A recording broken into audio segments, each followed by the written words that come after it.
सभी दोस्तों को मेरा प्यार भरा नमस्कार। मेरा नाम है सत्येंद्र कुमार। कहानियाँ सुनाता हूँ। दोस्तों, कहानी बहुत ही मज़ेदार है।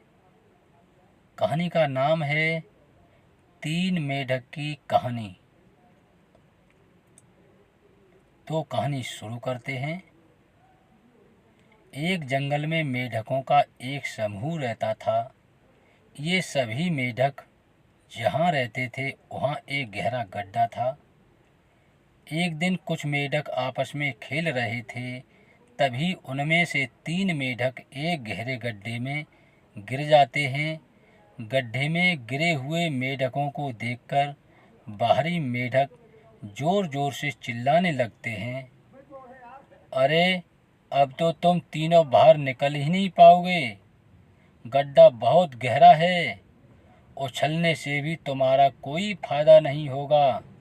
अब तुम्हें सारी जिंदगी इसी गड्ढे में रहना होगा और तुम तीनों इस गड्ढे से कभी नहीं निकल सकते। बाहरी मेढकों की ये बात सुनकर अंदर गड्ढे में गिरे तीनों मेढकों में से दो मेढक बाहर निकलने की बहुत कोशिश कर रहे थे। यह सब गड्ढे के किनारे पर बैठे मेढक देख रहे थे और सभी ने एक सुर में कहा, तुम्हारी मेहनत बेकार जा रही है। तुम इस गड्ढे से कभी नहीं निकल सकते। तुम्हें सारी जिंदगी इसी गड्ढे में रहना होगा।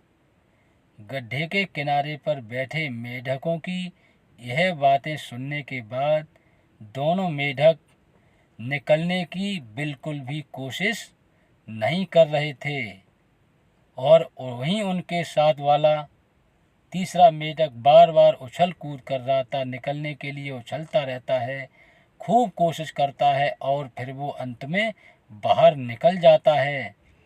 उसको बाहर निकलता देख बाकी सब उसे देखते रह जाते हैं कि वो आखिर कैसे बाहर निकल गया। तीसरा मेढक इसलिए बाहर निकल गया क्योंकि वह बहरा था और उसे सुनाई नहीं देता था। वो बाहर बोल रहे मेढकों की बातों को सुन ही नहीं पा रहा था, बल्कि उसे ये लग रहा था कि उसके दोस्त उससे बाहर निकलने के लिए कह रहे हैं कि पूरी ताकत के साथ छलांग लगाओ। और फिर वो अंत में अपनी पूरी ताकत के साथ छलांग लगाकर बाहर निकल आया और वह अपनी मेहनत से इस तरह सफल हो जाता है। दोस्तों, इस कहानी से हमें यह सीख मिलती है कि हमें हमेशा अपने काम से मतलब रखना चाहिए और किसी की फालतू बातों पर ध्यान नहीं देना चाहिए। कोई कुछ भी कहे, खुद पर विश्वास रखना चाहिए। बिना लोगों की बातों पर ध्यान दिए आगे बढ़ते रहना चाहिए। धन्यवाद।